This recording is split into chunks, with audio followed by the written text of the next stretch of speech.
ভারতের উত্তর প্রদেশ রাজ্যে সম্প্রতি বড় ধরনের একটি অভিযান চালিয়ে 280টি মুসলিম ধর্মীয় স্থাপনা ধ্বংস করেছে রাজ্য প্রশাসন। ধ্বংস হওয়া স্থাপনাগুলোর মধ্যে রয়েছে 225টি মাদ্রাসা, 30টি মসজিদ, 25টি মাজার এবং 6টি ঈদগাহ।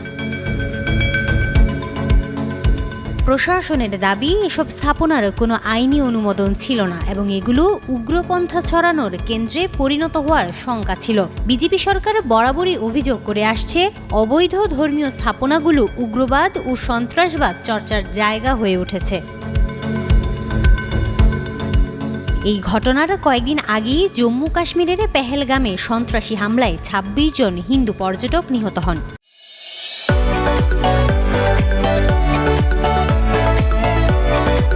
এই প্রেক্ষাপটে উত্তর প্রদেশ সরকারের অভিযানকে কেউ কেউ নিরাপত্তা নিশ্চিতের পদক্ষেপ হিসেবে দেখছেন, আবার অনেকে ধর্মীয় সংখ্যালঘুদের টার্গেট করার অভিযোগ তুলছেন।